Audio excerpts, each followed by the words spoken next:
जय हिंद बच्चों, स्वागत है आप लोगों का क्लास 11 में। आज हम लोग इस लेक्चर के माध्यम से शुरू करने जा रहे हैं ज्योमेट्रिक प्रोग्रेशन को। जैसा कि आप लोगों को पता होगा कि पिछले लेक्चर के माध्यम से हम लोग अर्थमेटिक प्रोग्रेशन को ख़त्म कर चुके हैं। अर्थमेटिक प्रोग्रेशन को शुरू से अंत तक पढ़ चुके हैं। अगर आप अर्थमेटिक प्रोग्रेशन को अभी भी नहीं पढ़े हैं तो आप पिछले वीडियो को देख सकते हैं। और अर्थमेटिक प्रोग्रेशन के ऊपर आपका 11 वीडियो ऑलरेडी बनाया जा चुका है और बहुत ही बेहतर तरीके से समझाने का प्रयास किया गया है। तो आज जो हम शुरू करने जा रहे हैं ज्योमेट्रिक प्रोग्रेशन शुरू करने से पहले मैं आप लोगों को यह बात बताना चाहूँगा कि जो बच्चे इस चैनल को पहली बार देख रहे हैं उसकी जानकारी के लिए बता दूं कि इस चैनल के माध्यम से आप लोग क्लास 11 और 12 मैथ्स बुक RS अग्रवाल को शुरू से अंत तक पढ़ सकते हैं और समझ सकते हैं। इस चैनल के माध्यम से ही आप अपने मैथ्स की पढ़ाई पूरी कर सकते हैं। तो बच्चों आइए हम लोग देखते हैं ज्योमेट्रिक प्रोग्रेशन आखिर होता क्या है। जैसा कि आप लोगों को पता होगा कि अर्थमेटिक प्रोग्रेशन का क्लास जो ही शुरू हुआ उसमें बताया गया आप लोगों को कि सीक्वेंस क्या होता है। सीक्वेंस के बाद आपको प्रोग्रेशन बताया गया। प्रोग्रेशन में ही बताया गया कि यह दो तरह के होते हैं और पहला आपका अर्थमेटिक प्रोग्रेशन, दूसरा ज्योमेट्रिक प्रोग्रेशन।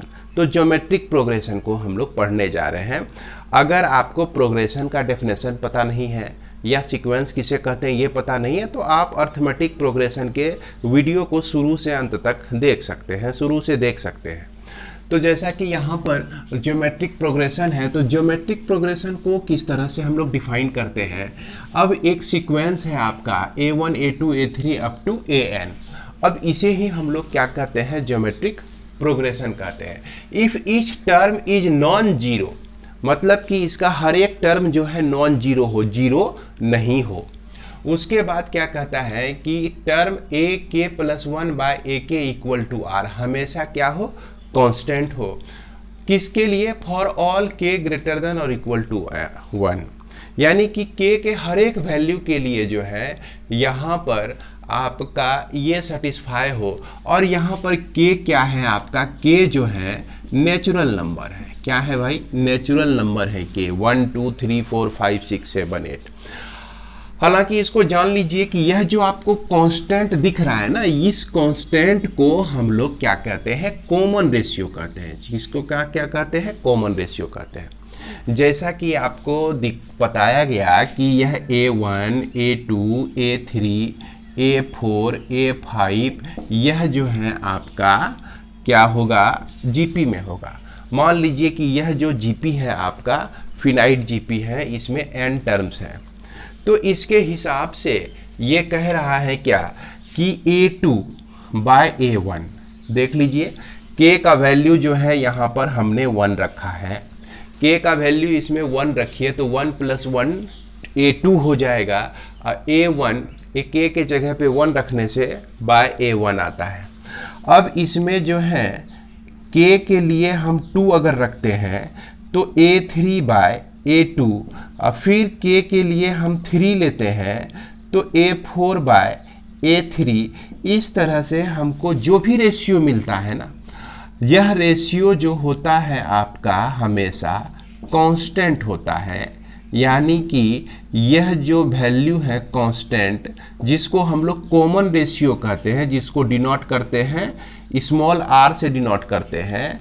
इसको किससे डिनोट करते हैं, स्मॉल r से। तो इसको इस तरह से लिख सकते हैं हम लोग =r, जो कि आपका कांस्टेंट हो गया। और इसी कांस्टेंट को हम लोग क्या कहते हैं, कॉमन रेशियो कहते हैं। अब इस तरह का एग्जाम्पल लेके हम लोग समझते हैं।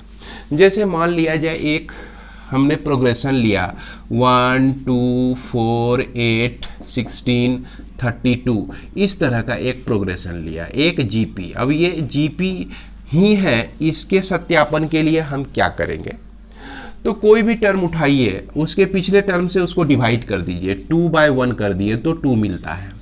4/2 कर दिए पिछला टर्म तो यह आपका 2 मिलता है। 8/4 कर दिए तो क्या मिलता है, 2 मिलता है। इसका मतलब क्या हो गया कि दो टर्म का रेशियो, ये टर्म किस तरह से ले रहे हैं हम लोग, ये टर्म ले रहे हैं AK+1, यानी कि k का वैल्यू आप 1 रखिए तो यहाँ दूसरा टर्म को इंडिकेट करता है। k का वैल्यू 2 रखिए तो 2 + 1 ये तीसरा टर्म को इंडिकेट करता है। तो तीसरे टर्म अब बाय दूसरा टर्म, k का वैल्यू 2 रखे हुए हैं तो ये दूसरा टर्म को दिखाता है। तो इस तरह का जो रेशियो अगर हमारा सेम आने लगे तो ऐसे प्रोग्रेशन को हम लोग क्या कहते हैं, जीपी कहते हैं। एक एग्जांपल और हम लोग ले सकते हैं, जैसे मान लिया जाए कि आपका 1 है, 3 है, 9 है और 27 है, उसके बाद 81 है। इस तरह से आपका एक प्रोग्रेशन है। ये प्रोग्रेशन आपका जीपी में है। तो कैसे, कोई भी टर्म और उसके प्रीवियस टर्म से डिवाइड कर दिए तो 3 मिलता है। फिर कोई भी टर्म लिए, 9 लिए और इसके प्रीवियस वाले टर्म, पहले वाले टर्म से डिवाइड कर दिए तो 3 मिलता है। 81 को 27 से डिवाइड कर दिए तो 3 मिलता है। यही आपका क्या कहलाता है, कॉमन रेशियो कहलाता है। तो उम्मीद करते हैं कि इस जीपी को पहचानने में आपको दिक्कत नहीं हो रही होगी।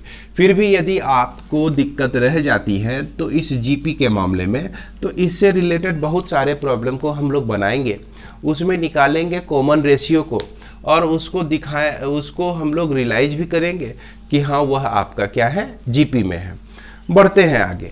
जैसा कि आप यहाँ देख रहे हैं कि यह आपका जो है जीपी में है, तो इस तरह का सिचुएशन हमको प्राप्त होता है अकॉर्डिंग टू डेफिनेशन। अब यहाँ हम क्या करते हैं कि इसमें इस जीपी में पहला टर्म ले लेते हैं लेट ए। तो लेट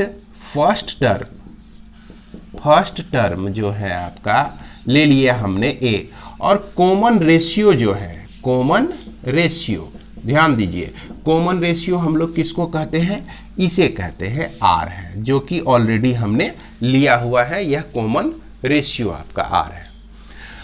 अब यदि हम इस रिलेशन को एक नए तरीके से लिखना चाहें, क्या कि A2/A1 को हम R लिख सकते हैं, उसके बाद A3/A2 को हम R लिख सकते हैं, फिर उसके बाद A4/A3 को हम R लिख सकते हैं, और लास्ट में देखा जाए AN/AN-1 को भी R लिख सकते हैं। अब यदि इससे वैल्यू हम फाइंड करें, और देखिए इसको क्या लिख सकते हैं हम लोग, इसी को हम लिख सकते हैं A2 = A1 × R लिख सकते हैं। क्या लिख सकते हैं, A2 = A1 × R लिख सकते हैं। अब फर्स्ट टर्म को हम माने हुए हैं A, यानी कि A1 के जगह पर अब हमको यूज करना है A, तो यह आपका हो गया AR हो गया। क्या हो गया भाई, AR आपका निकल जाता है,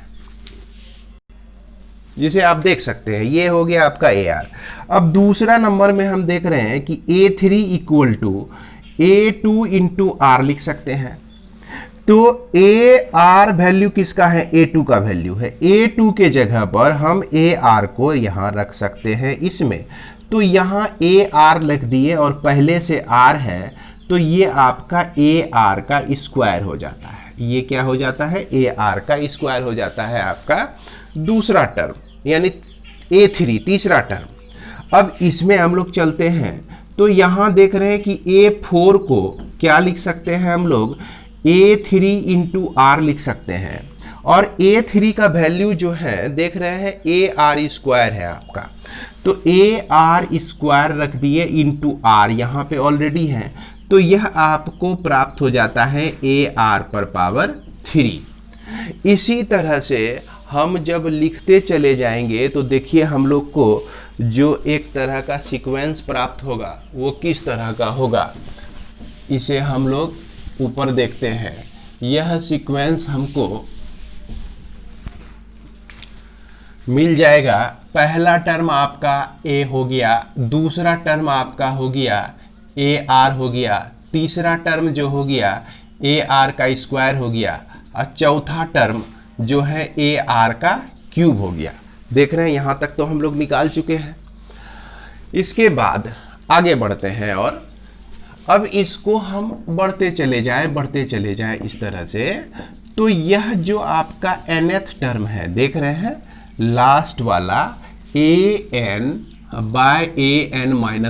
= R है, तो यह क्या होगा, a n equal to a n minus one into r, और इसका जो वैल्यू होगा ना ये ए आर पर पावर आपका एन माइनस टू तक आ जाएगा। अब क्यों, ध्यान से देखिए, क्योंकि हम देख रहे हैं कि अगर A2 है तो ए आर आता है वैल्यू इसका, A3 है तो ए आर का स्क्वायर आता है, A4 है तो 4 से एक कम 3 हो गया तो ए आर क्यू आता है। अब यहाँ पर A8 है तो ए आर पर पावर 7, उसी तरह से यहाँ पर ए एन माइनस वन है तो एन माइनस वन से एक कम जो कि एन माइनस टू हो जाता है, तो आपका मिल जाता है यहाँ पर ए एन का जो वैल्यू ए आर पर power N minus two into ये आर तो बचा हुआ है, इसको आर से मल्टीप्लाई कर दिए। इस तरह से a इंटू आर पर पावर n माइनस वन मिल जाता है हमको। A n equal to a are पर पावर n माइनस वन मिल जाता है, यानी कि a n equal to a are पर पावर n माइनस वन। अब इसको हम लोग घेर देते हैं, घेरने के बाद इसको हम लोग क्या कह सकते हैं, इसको कह सकते हैं nth टर्म ऑफ AP। क्या कहते हैं, nth term of GP, sorry माफ करेंगे, अभी तुरंत AP खत्म हुआ है इसीलिए हमारे मुंह में AP आ रहा है, तो इसको nth टर्म ऑफ GP कह सकते हैं। तो इसको आप पहला फॉर्मूला की तरह याद रखिए कि अगर GP का nth टर्म निकालना है आपको तो क्या लिख सकते हैं, ए आर पर पावर n माइनस वन। इसी तरह से अब ये टर्म जो है आपका ना, ये जो फॉर्मूला के तरह हो गया। अब इस फॉर्मूला की सत्यता को जांच करते हैं कि भाई क्या यह सही है कि नहीं। तो निश्चित रूप से सही है। जैसे देखा जाए कि A4 निकालना है, फोर्थ टर्म आपको निकालना है, और इस टर्म को हम लोग, टर्म जो होता है यह आपका, इसको आप A4 से डिनोट कीजिए या T4 से डिनोट कीजिए, बात बराबर ही है। तो स्टैंडर्ड यहाँ पर T4 है, इसलिए T1 यानी कि पहला टर्म जिसको हम लोग डिनोट किए A से, T2 यानी दूसरा टर्म जो कि AR हो गया, और यहाँ फॉर्मूला को हम क्या लिख सकते हैं, Tn इक्वल टू AR पर पावर n माइनस वन लिख सकते हैं। अब यदि फॉर्मूले पर भी बिठाइए इसको तो T3 इक्वल टू AR पर पावर 3 माइनस वन यानी AR का स्क्वायर हो जाता है। T4 निकालना है तो AR पर पावर 4 माइनस वन यानी कि AR पर पावर 3 हो जाता है। इस तरह से हम लोग यह Tn तक पहुंच जाते हैं, AR पर पावर n माइनस वन, ये आपका क्या हो गया, nth टर्म हो गया। अब इस फॉर्मूले को हम लोग यूज करेंगे और कुछ प्रॉब्लम बनाएंगे तो और भी ज़्यादा समझ में आएगा। तो इसके बाद हमारा शुरू हो जाता है एक्सरसाइज 12A। लेकिन 12A को सॉल्व करने से पहले एक चीज़ और हम लोग जान लेते हैं कि इस GP में जो आपका क्या कहते हैं, कोई GP दिया गया है, अगर आपको निकालना हो nth term from the end से nth टर्म को निकालना है तो हम किस तरह से लिख सकते हैं। जैसे देखा जाए कि ये आपका एक GP हो गया, AR स्क्वायर, यह जनरल हो गया, जनरल रिप्रेजेंटेशन, AR क्यूब, इस तरह से हम AR पर पावर n माइनस वन, तो ये आपका जो है nth टर्म हो जाता है। nth term equal to AR पर, जिसको हम लोग Tn से डिनोट करते हैं, जिसको हम लोग AR पर पावर n माइनस वन लिख सकते हैं। अब इस nth टर्म को हमने डिनोट कर दिया L से, क्या कर दिया डिनोट, L से डिनोट कर दिया। अब इसके पीछे वाले टर्म पर जरा हम विचार करते हैं कि क्या हो सकता है। इसके पीछे जो हो सकता है AR, क्योंकि पीछे जब जाएंगे तो R पर एक पावर्स जो है घटता चला जाता है, तो इसलिए AR पर पावर n माइनस टू हो गया। इसके पहले का टर्म हो गया आपका AR पर पावर n माइनस थ्री हो गया। अब यह जो आपका लास्ट टर्म है L, और इसमें देखिए कि क्या रिलेशन है, सिर्फ यहाँ पर एक r ज़्यादा है। अब यदि इसमें हम r से डिवाइड कर दें, लास्ट टर्म को r से डिवाइड कर दें तो प्रीवियस टर्म मिल जाता है। अब फिर इसमें भी अगर r से डिवाइड कर दें तो ठीक इसका पिछला वाला टर्म मिल जाता है। यानी कि अगर हमको कहा जाए कि फर्स्ट लास्ट टर्म जो है, इसका लास्ट टर्म जो कि a r पर power n-1 equal to l है, तो सेकेंड लास्ट टर्म यानी कि सेकेंड टर्म फ्रॉम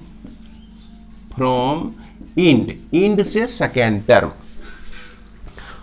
तो यह क्या हो जाएगा, from the end equal to l by r हो जाएगा। अगर हमको कहा जाए कि third term from the end से तीसरा टर्म, तो यह l बाय r का स्क्वायर हो जाएगा। अगर यह fourth term from the end कहा जाए तो l बाय r पर पावर क्या हो जाएगा, 3 हो जाएगा। इसी तरह से अगर हमको कहा जाए nth टर्म, और यहाँ ध्यान दीजिए nth term from the end से nth टर्म निकालना है, ये क्या हो जाएगा। तो हम देख रहे हैं कि अगर फोर्थ टर्म निकालना होता है तो r पर पावर 3 आता है, अगर थर्ड टर्म निकालना होता है तो r पर पावर 2 आता है। तो nth टर्म निकालना हो फ्रॉम इंड से तो l बाय r पर पावर क्या हो जाएगा, n-1 हो जाएगा। तो ये आपका फॉर्मूला हो गया किसके लिए, nth term from the end. तो इस दोनों फॉर्मूला को अगर आप याद रखते हैं, एक ये और एक ये, इस दोनों के आधार पर आप लोग जो है एक्सरसाइज 12A को शुरू से अंत तक बना सकते हैं। इसमें आपको कहीं कोई डाउट नहीं होने वाला है।